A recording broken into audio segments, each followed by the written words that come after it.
Bonjour et bienvenue sur Mondo Woman. Aujourd'hui, je vous propose un petit reportage consacré à l'élevage de poulets. Je réalise donc ce reportage encore une fois avec Chantal, notre spécialiste agricultrice, que je remercie par la même occasion. Si vous avez des projets d'élevage de poulets pour la consommation la consommation de viande de volaille, ou bien pour la vente soit d'œufs ou soit de poulets, écoutez ce reportage, vous aurez tous les conseils importants, pratiques, c'est expliqué très simplement, très facilement. Donc n'hésitez pas à partager ça autour de vous si vous connaissez une femme ou des familles qui ont besoin d'élever eux-mêmes leur poulet ou qui souhaitent devenir un peu plus indépendants financièrement. C'est le reportage qu'il faut écouter. Si vous avez encore des questions, n'hésitez pas à nous contacter sur Facebook à l'adresse de Mondo Woman ou bien par téléphone sur WhatsApp au 00324 93 43 22 10. Je vous dis à très bientôt et bonne écoute de ce reportage. Bonjour Chantal. Bonjour. Alors, il existe plusieurs manières de créer un poulailler, mais quelles sont les règles à respecter pour que les poules soient à l'aise et en sécurité? Il faut une construction genre poulailler que tu peux construire toi-même en palette de bois si tu as le courage ou qu'on achète toutes faites dans le commerce. Il faut que à la base du poulailler, s'il y a une aire où ils peuvent se promener, il faut un grillage anti-intrusion pour les renards, les fouines qui sont hyper dangereux et les rats. Et il faut que ça soit surélevé plus ou moins à 30, où elles peuvent dormir à 30 cm du sol. Et là, il faut une base de paille pour l'isoler et qu'elles puissent vraiment se mettre au sec et se reposer. D'accord. Et comment est-ce qu'on peut les protéger de la chaleur déjà? En fait, il faut pas que le poulailler soit au soleil. Oui. S'il n'y a pas vraiment de coin d'ombre, il faut en créer un avec des arbustes, des arbres. Il faut toujours un endroit ombragé. Le pire pour les poules, c'est le soleil, la chaleur. C'est ce qu'elles supportent le moins. D'accord. La pluie, il faut aussi les protéger de la pluie. En fait, on peut les laisser courir toute la journée, mais il faut que le soir, elles puissent se mettre au sec. Et c'est pour ça qu'il faut vraiment qu'il n'y a pas d'humidité dans le poulailler. Et c'est pour ça aussi qu'on met de la paille pour qu'elles puissent se sécher et un perchoir où elles puissent se percher. Et comme ça, en fait, elles se secouent et elles se sèchent, quoi. D'accord. Et il faut vraiment qu'elles soient isolées de l'humidité. Ça, c'est le pire pour les poules, l'humidité et la chaleur. D'accord. Qui est vecteur de maladie. Est-ce qu'il faut prévoir un espace de ponte spécial? Oui. Donc il faut toujours pouvoir avoir un pondoir. Si on n'a pas beaucoup les moyens, on peut récupérer une vieille boîte à chaussures en carton, mettre un peu de foin au fond de la paille. Et alors ce qu'on fait toujours pour leur apprendre au début, on met un faux œuf en plâtre qu'on met dedans et comme ça elles vont savoir qu'elles vont toujours aller pondre là. Sinon le problème dans les poules qui sont en liberté, elles vont commencer à pondre partout et puis on va plus trouver les œufs. D'accord. Donc ils risquent d'être abîmés. Oui. Voilà. Mais surtout, plus trouver les œufs, et puis à un moment donné, ça pourrit et ça sent très mauvais. D'accord. Et quel est le nombre idéal de poules qu'il faudrait avoir? Il faut toujours qu'elles soient minimum 2, parce que c'est des animaux grès qui ne supportent pas être seuls. Et si on introduit des nouvelles poules, il faut toujours des doubles, des poules toujours par 2. D'accord. Parce que sinon, il y aura un problème entre elles de rôle, quoi, qui domine qui, et à 2 elles sont toujours plus solides pour arriver dans un poulailler qui existe déjà en fait. D'accord. Est-ce qu'elles pondent tous les jours les poules? En été elles pondent un œuf tous les jours, en hiver plus ou moins tous les 2 jours ou tous les 3-4 jours. D'accord. Donc est-ce qu'on peut mélanger différents types de poules? Ça c'est bon, t'as déjà... Dans les poules, on doit éviter par exemple de mélanger des poules naines avec des poules normales ou des grandes poules. Parce que le problème, c'est le problème de domination. Les grandes poules peuvent martyriser les petites poules. Et souvent, alors du coup, on fait 2 élevages séparés. D'accord. Il y en a qui prennent que des poules d'ornement. Et donc, c'est des petites poules qui pondent aussi des tout petits œufs. Elles pondent moins que des poules fermières, par exemple. Mais elles pondent aussi. On va éviter de mélanger, en fait, les races. D'accord. Ouais. Alors, est-ce qu'il faut au moins un coq? Non, c'est pas nécessaire. D'accord. Si on veut faire par contre un élevage de poussins, faire ses poussins soi-même, là il faut un coq. Oui, d'accord. Et alors là, pour moi j'en ai eu à l'époque, mais par exemple en ville c'est interdit, hein. Même à la campagne, il y en a qui font des pétitions pour tuer les coqs pour bêtes, mais voilà quoi, c'est pas nécessaire pour avoir des œufs d'avoir un coq. D'accord. Mais pour l'élevage pour la Mais chair. si on élevage de chair, ah oui, si tu veux les manger, oui. Là tu élèves des coqs Ouais, pour et qu'ils c'est se des poulets quoi. reproduisent, quoi. Oui, Dans ce sens. voilà, pour se reproduire. D'accord. Alors, à quelle fréquence faut-il nettoyer le poulailler si En fait, il c'est faut nécessaire? toutes les semaines changer la paille ou en tout cas enlever toutes les déjections. Et 2 fois par an, nettoyer à fond, mais vraiment à fond, hein, avec du produit, par exemple du savon noir, parce que c'est le moins nocif qui va pas se répercuter dans les œufs. D'accord. Et bien nettoyer, bien frotter, et voilà. Mais la D'accord. paille, il faut changer régulièrement parce que elle faut qu'elle soit sec. D'accord. Et est-ce qu'on peut la mettre dans le compost puisqu'il y a Oui. des déjections dessus? Mais la paille, on va la laisser se décomposer, le fumier. On appelle ça donc du coup du fumier. On le laisse décomposer 3 semaines avant de le rajouter au compost. D'accord. Alors, avec quoi nourrit-on les poules? En tout cas, toi, avec quoi tu En fait, nourris le tes matin, poules? je donne tous les restes de nourriture, sauf la viande. Ça, je donne jamais. On donne pas de viande, on donne pas d'avocat, ni de rhubarbe, ni des poireaux, des oignons. Ça, et de l'ail, sinon ça va donner un goût. Et surtout pas des restes de poisson, sinon tous vos œufs vont goûter le poisson. D'accord. Et on donne pas de viande, pourquoi? Parce que de un, elles deviennent fainéantes et elles feront pas leur travail de gratter le sol et de se nourrir de limaces et tout dans un potager. D'accord. Et de plus, elles peuvent devenir agressives D'accord, oui. avec de la viande. Elles peuvent s'attaquer l'une l'autre en fait. Ah oui, carrément. Et le soir, moi je leur donne donc leurs graines. Et c'est à base de maïs concassé, mais il y a là-dedans, il y a du lin pour l'oméga 3, il y a toutes sortes d'autres, c'est un mélange quoi. Mais moi j'achète que des graines bio. D'accord. Qui Et t'es suent. satisfaite Ouais, de voilà. comment elles sont là? Parce qu'elles sont bien dodues, hein. Oui, elles sont dodues quoi. Et en fait, ce que tu leur donnes à manger définit la qualité de la nourriture, de l'œuf. Mhm. Et l'œuf, comme tu le manges, ben, au mieux tu nourris tes poules, au meilleur sera pour toi, pour les œufs quoi. Ah, bien sûr. Alors, pendant combien de temps elles peuvent faire des œufs, les poules? Normalement, elles pondent régulièrement jusqu'à 3 ans et demi. Après ça, elles vont commencer à pondre moins, il faut le savoir.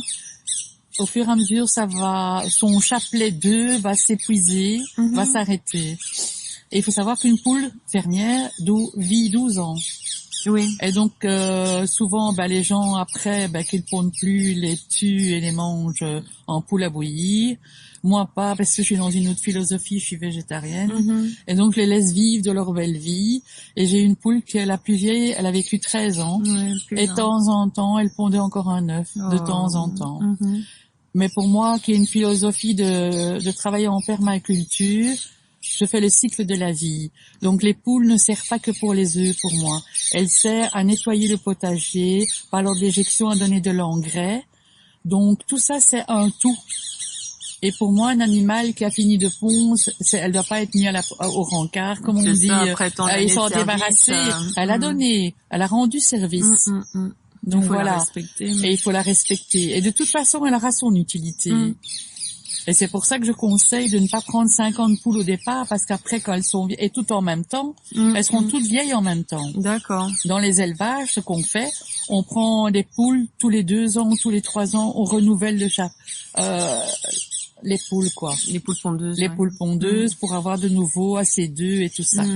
Mais par exemple, moi, j'ai 3 poules, mais au bout de la semaine, ça te fait 20 œufs, quoi. Ouais. Donc il faut voir aussi, prendre des poules, oui, mais dire est-ce que tu vas consommer tous ces poules, tous ces œufs, qu'est-ce que tu vas en faire? Est-ce que c'est pour revendre? Est-ce que c'est pour partager? Est-ce que vous avez une grosse famille?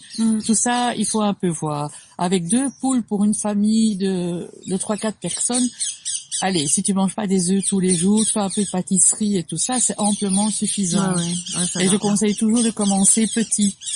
D'accord. Oui, aussi pour se faire à la main, tester. Voilà, parce que bon, il y a beaucoup, au début, c'est un peu compliqué, quoi, et c'est une charge, hein. Ouais. Parce que le matin, il faut les sortir, et le soir, il faut les barricader dans le poulailler pour qu'elles soient à l'abri des prédateurs. Donc il faut pas croire qu'elles vivent leur petite vie et que toi tu n'as rien à faire. En plus de ça, il faut changer l'eau tous les jours. Il faut D'accord. qu'elles aient de l'eau propre, accès à de l'eau propre tous les jours. D'accord. Et donc c'est une obligation. Mais par contre, elles sont très rigolotes. C'est des animaux que tu peux domestiquer. Tu peux leur donner un nom. Elles se laissent caresser. Elles viennent sur les genoux. Bon, c'est des animaux domestiques. Et elles sont hyper intelligentes.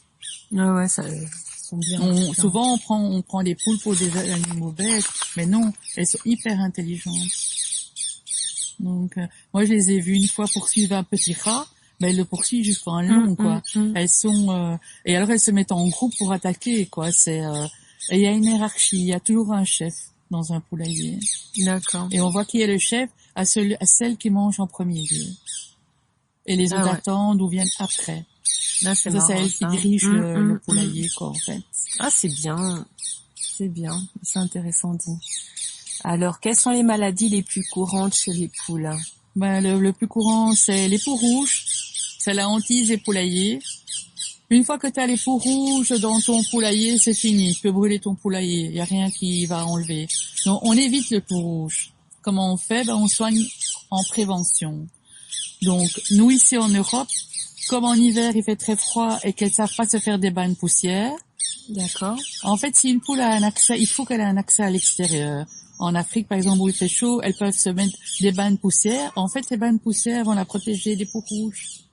Mais en hiver, chez nous, en Europe, il fait trop froid. Donc la boue, tout est mouillé, elles savent pas se faire.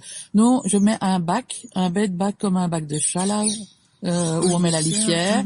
Je mets du sable du Rhin dedans et je mets de la terre de diatomée que je mélange. Et elles vont utiliser ça comme bain de poussière. D'accord. Sur la paille, en haut, ce que je mets des orties séchées, de la lavande séchée et de la tanésie séchée ou des fougères. Et tout ça, c'est des insecticides naturels. Je n'utilise jamais de produits insecticides. Beaucoup, plusieurs fois par an, ils vont sprouter, asperger tout le poulailler de insecticides.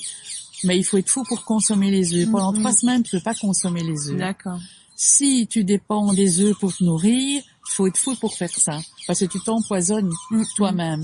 Donc, je conseille toujours de mettre autour du poulailler un plant de lavande, un plant de tanésie, un plant de fougère, voilà, et des orties, un coin sauvage avec des orties. Les orties, tu peux même les mettre fraîches. Tous ces plantes-là, en été, par exemple, les mets frais, comme paillis, mélangés à la paille, et tout ça, ça va. Et alors, si tu nettoies bien, avec du savon noir 2 fois par an, bien repuré, ben voilà. Que tu peux faire aussi, si à l'extérieur pour éviter l'humidité, tu peux une fois passer à la chaux, peindre à la chaux ton poulailler si tu as envie. Et là, c'est vraiment... Et alors, ce que je fais une fois par an en été, à la fin de l'hiver, je prends de l'huile de friture, pas cher, produit blanc, et avec un pinceau, je passe tout le poulailler à l'huile de friture. Pourquoi?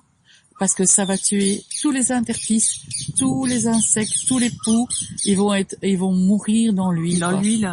Et c'est pas nocif puisque c'est un produit qu'on consomme naturel, quoi. Ça va. Donc ça, c'est le plus efficace et le moins cher. D'accord. Alors, est-ce qu'il faut les acheter poussins ou les acheter quand Si tu les achètes poussins, il faut savoir que tu dois avoir un poulailler à part, tu peux pas les mélanger aux autres poules. Un poulailler fermé et chauffé. Pour éviter que, par exemple, les oiseaux comme les pies et tout ça les mangent, ou les corneilles, ils attaquent les poussins et ils les tuent. Et donc, si tu fais pas toi l'élevage des poussins avec ton coq, alors là, tu as investi dans tout ça. Alors, il faut acheter une poule de 6 mois. D'accord. Et elle commence à pondre à 8 mois. D'accord, d'accord. Il faut parler aussi du parcours. Une poule ne peut pas vivre enfermée tout le temps. Elle doit pouvoir sortir, avoir accès à un parcours. Faut compter 5 mètres carrés par poule pour dire qu'elle puisse un peu s'épanouir. 10 mètres carrés, elles sont heureuses, et 20 mètres carrés par poule pour dire qu'elles ne te détruisent pas tes plantations. D'accord. Donc voilà. Et le parcours doit être clôturé tout autour pour éviter les prédateurs les gens, les renards, les chiens. Mhm. Le plus dangereux, c'est les chiens aussi. Les chiens mhm. errants ou même les chiens ici tenus en laisse, ils attaquent les poules. Et alors, où ils courent après les poules, les attrapent un stress et elles ont une crise cardiaque. Oh. Ouais. Ce qui est compatible avec les poules, c'est les lapins et les chats. D'accord. Et les chats en général vivent près des poules et comme ça elles protègent des rats. Parce qu'il faut savoir quand tu mets un poulailler, souvent les rats arrivent. D'accord. Pourquoi? Parce qu'on laisse les graines ou la nourriture. Oui, bah, bien Si tu sûr. mets la nourriture le matin, ce qu'elles ont pas mangé, faut enlever, faut jeter. D'accord, d'accord. Et rentrer le bac Pour pas attirer à les graines animaux. la journée pour que ça n'attire pas les bêtes en fait. D'accord. D'accord. Ouais. Et au niveau des serpents, est-ce que le danger est réel? Bah ils aiment les œufs. Hein. Oui. Donc là ici on n'a pas de serpents ici en Europe, donc je connais pas bien comment il faut faire pour éviter les serpents. Ah. Mais je suppose que le grillage en dessous à petite maille comme moi j'ai ici, tout ça est grillagé. Hein. Ouais. En dessous, au-dessus, sur le côté, tout est grillagé quoi. Ça peut Peut-être les le surélevé. protéger. Ou surélevé peut-être. Les serpents, ça je ne connais pas. Nous on n'a pas. En fait, pour voir si les poules sont en bonne santé, il faut regarder par exemple leur queue. Donc le croupion, il faut qu'il soit bien avec les plumes, le duvet et bien relevé. Et alors surtout la crête en fait, elle doit être rouge et dressée. D'accord. Si une crête de poule pend, c'est qu'il y a un problème. D'accord. C'est qu'elle est peut-être en carence ou pas? Oh, elle est souvent malade. D'accord. Par exemple, si elle a eu froid avec l'humidité, elle va attraper le coryza, elle peut même tousser et faire atchou, et il peut même avoir du liquide qui sort du nez. Carrément, oui. Oui, et donc là, en fait, c'est souvent mortel, ce genre de maladie-là. Oui. Et alors, on va voir que la poule, elle est amorphe. La première chose qu'il faut faire, c'est la mettre à l'écart des autres, la mettre en quarantaine. Parce que dans différents élevages, ou bien les autres poules vont l'attaquer parce qu'elle est faible, malade et veulent s'en débarrasser, ou elle va contaminer les autres poules. Donc, il faut faire très attention. D'accord. Ça t'est déjà arrivé de perdre une poule? Plusieurs fois. Oh. Et donc, une des maladies aussi des poules, j'ai eu une fois le cas, en fait, où quand elles pondent, tout le cloaque sort avec. Ah oui. Et ça, c'est un défaut génétique de la poule. On ne sait pas prévoir, on ne sait rien faire pour ça. Et la poule va mourir, quoi. Donc, parce que tout son appareil de reproduction est sorti. Et c'est horrible à voir. Mais voilà. Et la douleur. Et oui, voilà.